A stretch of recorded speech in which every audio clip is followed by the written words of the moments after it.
Shalom, shalom, famille dans le Seigneur, peuple de Rehoboth et toute personne connectée à cette plateforme, que la grâce de Dieu repose sur vous.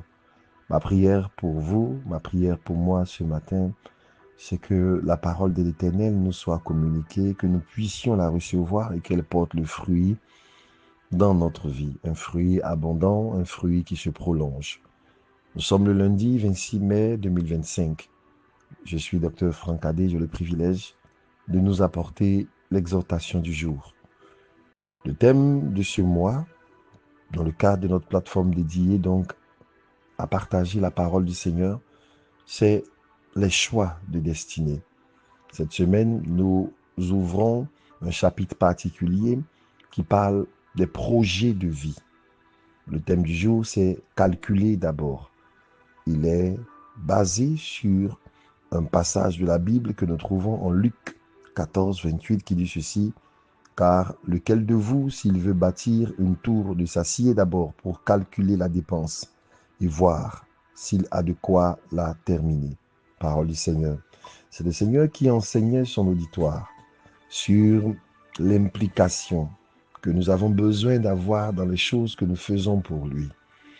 Et cette illustration d'un homme qui veut bâtir une tour est complémentaire d'une autre, dans le même ordre d'idées, d'un homme qui va en guerre. Et le Seigneur posait donc cette question: lequel d'entre vous, s'il veut aller en guerre et s'il a quelqu'un qui vient contre lui avec un certain nombre de soldats et qu'il réalise que lui, il a un nombre inférieur de soldats, est-ce qu'il n'envisage pas, est-ce qu'il ne calcule pas, est-ce qu'il ne mesure pas les forces en présence de sorte à en tirer les conséquences et voir s'il a les possibilités de gagner cette guerre? Eh bien, c'est dans le même ordre d'idées que le Seigneur présente le tableau d'un homme qui veut bâtir une tour. Et il est assez intéressant de noter que depuis le Jardin d'Éden, le commandement que le Seigneur donne à l'homme est dans une double dimension, un double axe, si je puis m'exprimer ainsi. Il y a ce que nous faisons et il y a le travail de protection de ce que nous faisons. Il y a un environnement conflictuel dans lequel nous évoluons. Nous ne bâtissons pas, nous ne travaillons pas, nous n'avançons pas dans un environnement complètement, donc, comme on le dirait en anglais, friendly, un environnement qui est propice, un environnement sans adversité. Donc, en même temps qu'un homme est en train de faire quelque chose, il doit garder à l'esprit qu'il doit protéger ce qu'il est en train de faire parce qu'il y a des ennemis de destinée. La Bible ne rappelle-t-elle pas la situation de cet homme qui a planté de l'ivraie et qui a découvert qu'il y avait des ennemis? Dans tout ce que nous faisons, nous avons besoin d'agir et nous avons besoin de protéger. Mais attardons-nous particulièrement sur l'aspect de bâtir une tour et essayons de comprendre ce que Dieu veut nous communiquer. Lequel de vous, s'il veut bâtir une tour, bâtir quelque chose de levé, quelque chose de grand, quelque chose de notable, quelque chose qui est impactant?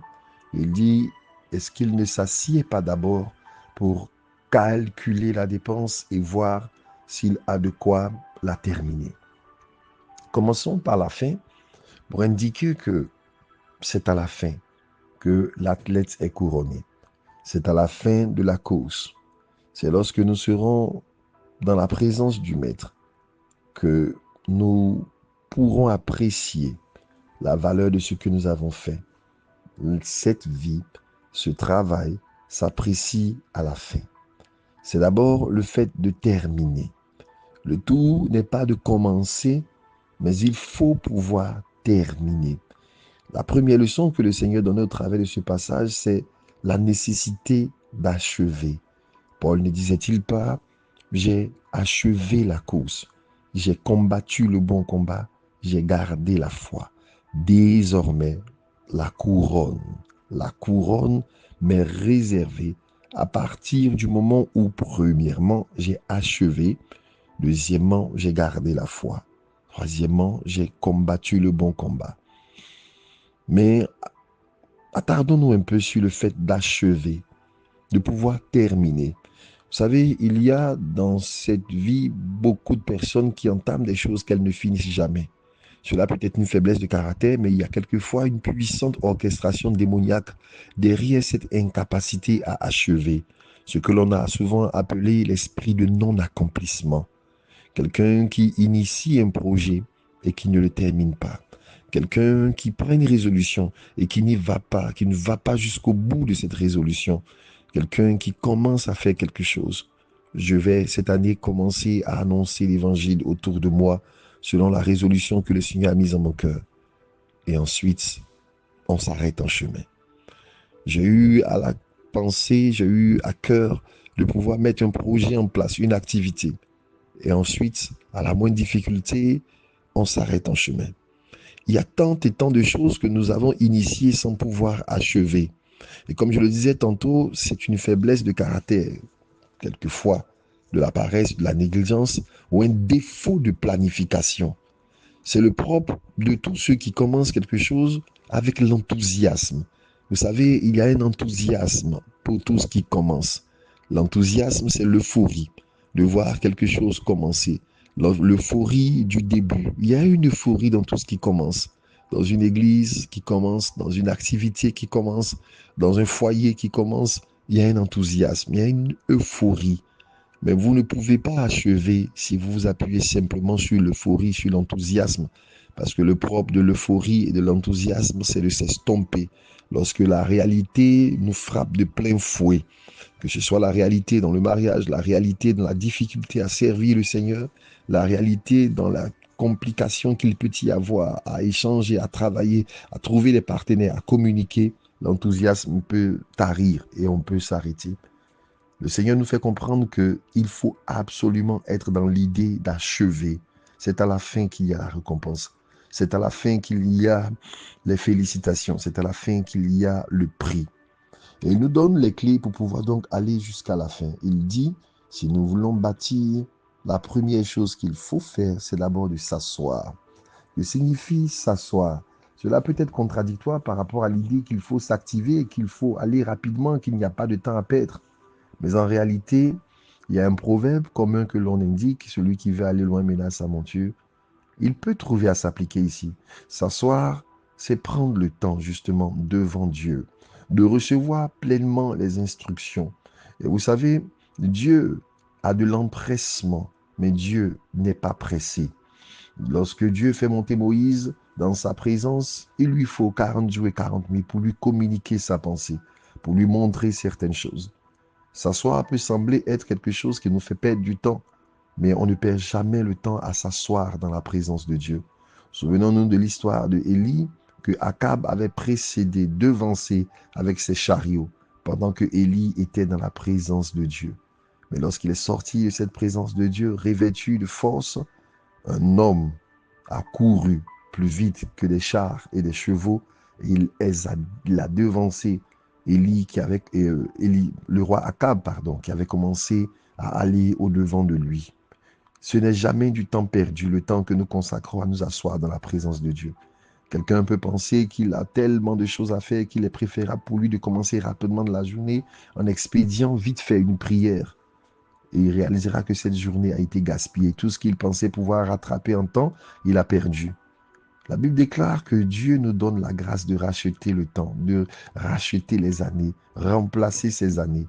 Elle dit qu'un jour dans ses parvis vaut mieux que 1000 ailleurs. La présence de Dieu donc a cette faculté de maximiser le reste du temps. Ce n'est jamais le temps perdu, celui que nous prenons à nous asseoir d'abord. Il dit avant de commencer, il faut s'asseoir. S'asseoir dans le jeûne, s'asseoir dans la présence, s'asseoir au pied du Maître, selon la place que Marie avait trouvée. Et ensuite, il faut calculer la dépense.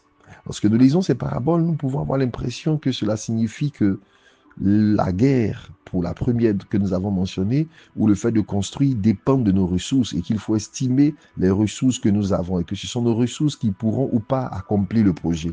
En réalité, il n'en est pas ainsi.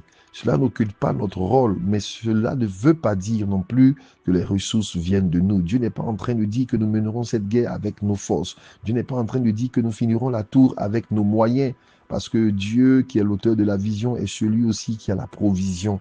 Donc, ce n'est pas un problème que les moyens puissent manquer. Quand il dit de voir s'il a de quoi calculer la dépense, ce n'est pas la dépense que nous ferons en termes de moyens directs, mais l'implication que nous sommes prêts à avoir pour que la dépense de Dieu puisse se manifester au travers de nous. Vous voyez, les ressources de Dieu sont infinies, mais elles passent par des hommes finis. Et pour pouvoir donc maximiser les ressources de Dieu pour faire ce que nous avons à faire, il est important que nous puissions donner accès à ces ressources. Lorsque le Seigneur nous dit de calculer la dépense pour voir si nous avons de quoi terminer, il ne s'agit pas de nous appuyer sur nos propres forces, mais il s'agit de comprendre si nous sommes prêts véritablement à avoir l'implication, la discipline pour laisser les ressources de celui qui ne manque de rien, de celui qui est la source de toute providence, se déployer au travers de nous. Calculer la dépense, c'est de comprendre le coût émotionnel que va nous qui va nous impacter. Le coût émotionnel qu'implique ce que nous sommes en train de faire. Le coût spirituel, le coût relationnel, le coût du sacrifice. Je me faisais la réflexion il y a peu avec l'évêque, comme on en parle souvent, du coût du ministère, du coût émotionnel. Quelquefois, vous avez envie d'abandonner quand vous êtes confronté à l'ingratitude, quand vous êtes confronté à la méchanceté, quand vous êtes confronté au mépris, quand vous êtes confronté à des attitudes qui heurtent et qui blessent à la mue et qui sont aux antipodes du sacrifice et de l'implication que vous avez pour ce ministère. Combien vous payez de votre santé, vous payez de votre temps, vous payez de votre temps avec votre famille, de vos propres projets pour servir et que vous recevez en retour tout sauf ce qui peut vous encourager, vous avez envie d'abandonner. C'est le coût émotionnel du ministère. C'est le coût de ce que cela implique de servir Dieu. Parce qu'il y a une dépense en force, il y a une dépense en vie, il y a une dépense en sacrifice, il y a une dépense à tous égards. Ce n'est point que la chose se fera par nos forces, même l'œuvre de Dieu nous éprouvera. Et l'idée que ce passage transmet, c'est que celui qui n'est pas prêt à tout donner n'est pas prêt à commencer, parce qu'elle nous exigera tout, parce qu'elle nous exigera les plus grands sacrifices, afin que le plan de Dieu puisse se déployer au travers de nous. Il y a une dépense, bien-aimée. À tout ce que nous voulons faire pour le Seigneur, il y a une dépense. Nous ne pouvons pas simplement nous appuyer sur ce verset mal compris en disant que Jésus a déjà tout payé et le comprendre comme le fait que nous n'avons rien à faire. Il y a une dépense. Pour pouvoir accomplir votre destinée, il y a une dépense. Et Dieu nous dit, si nous voulons commencer, calculons la dépense, mesurons l'impact, comprenons que Dieu est la source de tout, mais qu'il y a une dépense que nous devons faire. Que la grâce de Dieu soit avec nous et que les ressources pour pouvoir accomplir cette destinée nous soient communiquées. Shalom chez vous, bénédiction.